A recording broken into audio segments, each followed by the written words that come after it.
ನಾವ್ ಹೇಳ್ತೇವೆ ಹಲಸಿನ ಹಣ್ಣು ಶ್ರೇಷ್ಠ ಅಂತ, ನೀವ್ ಹೇಳ್ಬೇಕು ಮಾವಿನ ಹಣ್ಣು ಶ್ರೇಷ್ಠ ಅಂತ. ಯಾವ ರೀತಿಯಲ್ಲಿ ಅಂತ ಒಂದು ಚರ್ಚೆ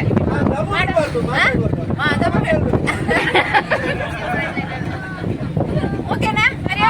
ಹರಿ ಓಂ.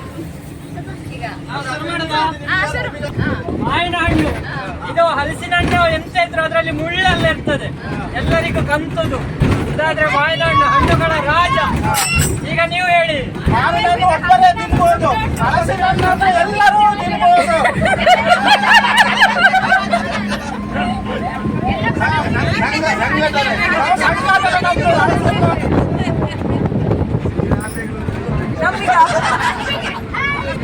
ಉಪ್ಪಿನಕಾಯಿ ಮಾಡಿ ವರ್ಷ ಪೂರ್ತಿ ತಿನ್ಬೋದು. ಮತ್ತೆ ಈ ಮಾವಿನಕಾಯಿ ಹೇಗೆ ಅಂದ್ರೆ ಅದಕ್ಕೆ ಪ್ರಾಯ ಅನ್ನೋದಿಲ್ಲ, ಅದ ಅಂಡ್ ಅದಕ್ಕೆ ಒಂದು ಲೈಫ್ ಟೈಮ್ ಇರುತ್ತಲ್ಲ, ನಾವೊಂದಿಷ್ಟು ಸಮಯ ಬದುಕೋದು ಅಂತ. ಅದಕ್ಕೆ ಹಾಗಿಲ್ಲ, ಜೀವನ ಪೂರ್ತಿ ತಿನ್ಕೊಂಡಿರ್ಬೋದು. ಯಾವುದೇ ಪ್ರಾಯದವರಿಗೆ ಇಷ್ಟ ಆಗುವ ಹಣ್ಣು ಅಂದ್ರೆ ಅದು ಮಾವಿನ ಹಣ್ಣು ಅಂತ. ನಾವ್ ಹೇಳ್ತೇವೆ ಹಲಸಿನ ಹಣ್ಣು ಒಳ್ಳೇದು ಅಂತ, ಯಾಕಂದ್ರೆ ಹಲಸಿನ ಹಣ್ಣು ಉಪ್ಪಿನಲ್ಲಿ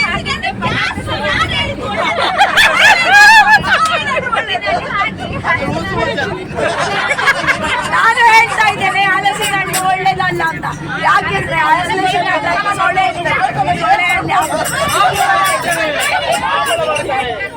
ಹಲಸಿನ ಹಣ್ಣಿನ ಎಲ್ಲ ಪ್ರತಿಯೊಂದು ಹಪ್ಪಳ ಮಾಡ್ಲಿಕ್ಕೆ ಎಲ್ಲಾ ರೀತಿಯಲ್ಲಿ ನಾವು ಉಪಯೋಗಿಸ್ತೇವೆ. ಅದು ಮಾವಿನ ಹಣ್ಣಲ್ಲಿ ಆಗ್ತಾರಲ್ರಿ?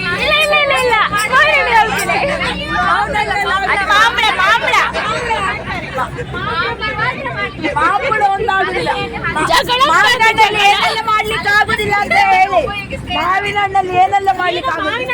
ಐಸ್ ಕ್ರೀಮ್ ತಿನ್ನೋದಾದ್ರೆ ಫಸ್ಟ್ ಕೇಳೋದು ಮ್ಯಾಂಗೋ ಫ್ಲೇವರ್ ಇದೆಯಾ ಅಂತ.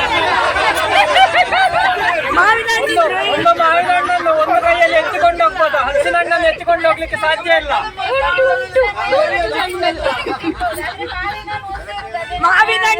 ಮಾವಿನ ಹಣ್ಣಿನಲ್ಲಿ ಎಷ್ಟು ಬಗೆ ಉಂಟು ಅಂದ್ರೆ ನಿಮಗೆ ಟೆನ್ಷನ್ನೇ ಬೇಡ. ಒಂದು ಒಂದು ಒಂದು ವರ್ಷದಲ್ಲಿ ಬೆಳಿಬಹುದು. ಆದ್ರೆ ಹಲಸಿನ ಹಣ್ಣಿಗೆ ಎಷ್ಟು ವರ್ಷ?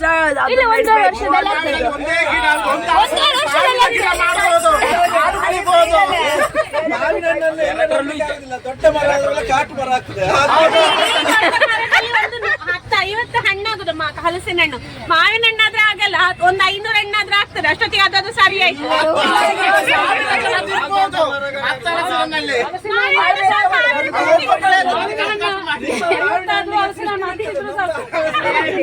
ಮಾವಿನ ಹಣ್ಣಲ್ಲಿರೋ ವೆರೈಟಿ ಹಲಸಿನ ಹಣ್ಣಲ್ಲಿ ಇಲ್ಲ. ನಾವು ಸ್ವಲ್ಪ ಪುರಾತನದವರು. ನಮ್ದು ವೈಲ್ಡ್ ವೆರೈಟಿ ಉಂಟು, ಕಾಟು ಮಾವಿನ ಹಣ್ಣು ಅಂತ ಬರ್ತದೆ, ನಿಮ್ದು ಕಾಟು ಹಲಸಿನ ಹಣ್ಣು ಅಂತ ಬರುದು.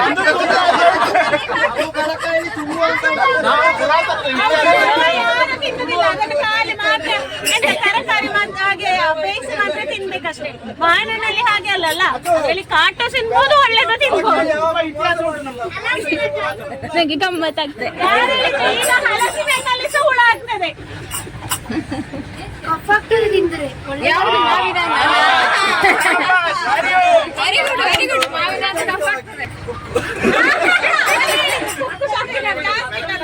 ನಮ್ಮದ್ರಲ್ಲಿ ಹಾಗೆಲ್ಲ ಎಂತ ಆಗುದಿಲ್ಲ. ಬೆಲೆಸರಿ ಆದ್ರೆ ಗ್ಯಾಸ್ಟ್ರಿಕ್, ಹೌದು ಒಪ್ಪುವ. ಯಾವ ಮಾವಿನ ಹಣ್ಣು ಗ್ಯಾಸ್ಟ್ರಿಕ್ ಆದದ್ದು? ಈಗ ಬೆಳೆತರಿಗೆ ಸಹ ಬೆಲೆ ಎಷ್ಟುಂಟು, ಬೆಳೆತರಿನ ಬೇರೆ ಬೇರೆ ರೀತಿಯಲ್ಲಿ ಉಪಯೋಗಿಸ್ತಾರೆ. ಆರೋಗ್ಯಕ್ಕೆ ಒಳ್ಳೆದಂತ ಹಲಸಿನ ಬೀಜ ಕ್ಯಾನ್ಸರ್ ಕಾಯಿಲೆ ಕೂಡ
ಗುಜ್ಜುಪ್ಪಿನ ಹಾಕ್ಲಿಕ್ಕಾಗ್ತದೆ, ಗುಜ್ಜಿ ಉಪ್ಪಿನಕಾಯಿ ಹಾಕ್ಲಿಕ್ಕಾಗ್ತದೆ, ಅಲ್ಲ, ಗುಜ್ಜಿ ಉಪ್ಪಿನಕಾಯಿ ಹಾಕ್ಲಿಕ್ಕಾಗ್ತದೆ, ಗುಜ್ಜಿ ಉಪ್ಪಿನಕಾಯಿ ಹಾಕ್ಲಿಕ್ಕಾಗ್ತದೆ. ಆದ್ರೆ ಅದು ತುಂಬಾ ದಿನ ಇಡ್ಲಿಕ್ಕೆ ಆಗುದಿಲ್ಲ. ಫ್ರಿಜ್ ಅಲ್ಲಿ ಇಡ್ಲಿ. ಫ್ರಿಜ್ ಯಾವಾಗ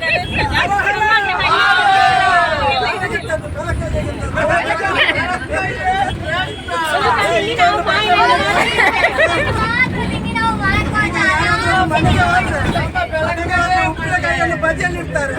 ಬೆಳಕಾಯಿ ಇದ್ರೆ ಒಳ್ಳೆ ಪಾಯಸ ಮಾಡ್ತಾರೆ.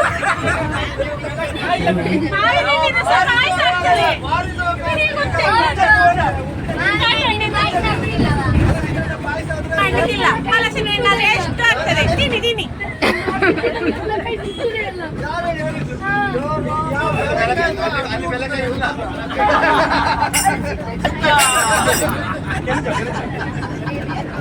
ನಿಮಗೆ ತೋರಣ ಕಟ್ಟಲಿಕ್ಕೆ ಮಾವಿನ ಎಲೆ ಬೇಕು, ಮನುಷ್ಯ ಹತ್ತಿರ ಮಾವಿನ ಮರ ಬೇಕು ನಿಮಗೆ.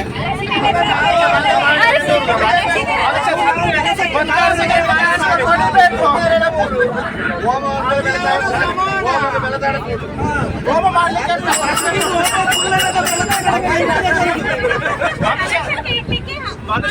ಮನುಷ್ಯನಿಗೆ ಕೊನೆಗೆ ಸಾಯ್ಬೇಕು ಬೇಕಂದ್ರೆ ಮಾವಿನ ಮರ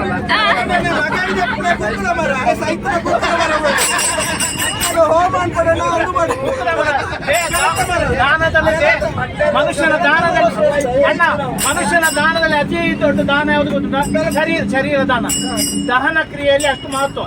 ಷೋಡಶ ಕರ್ಮಗಳಲ್ಲಿ ಕೊನೆಯಲ್ಲಿ ಬರುವಂತದ್ದು ಅತ್ಯಂತ ಉನ್ನತವಾದದ್ದು ಯಾವುದಂದ್ರೆ ದಾನ. ಆ ಸಂಸ್ಕಾರ ದಾನ ಮಾಡಬೇಕಿದ್ರೆ ಯಾವ್ದು ಬೇಕು?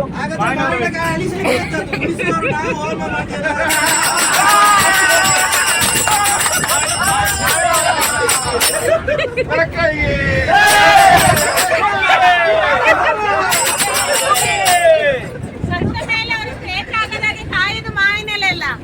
ಹಾಗಾಗಿ ಇಲ್ಲಿ ಮತ್ತೆ ಉಳಿದವರು ಹೆದರಬಾರ್ದಲ್ಲ, ಅದಕ್ಕೆ ಜಾಗೃತಿ ಮಾಡ್ಬೇಡ್ವಾ? ಅದಕ್ಕೆ ಮಾವಿನೆಲೆ ಶ್ರೇಷ್ಠ.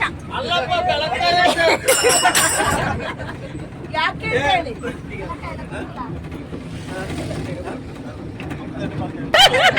ಅವಕಾಶ ಉಂಟು. ಯಾರು ಬೆಳಕಾಯಿ ಮರ ಮಾಮೂಲಿ ಎಲ್ಲಿ ಸಿಗ್ತದೆ? ಬೆಳಕಾಯಿದು ಕೂಡ ಕೊಳ್ಳತ್ತಾರ.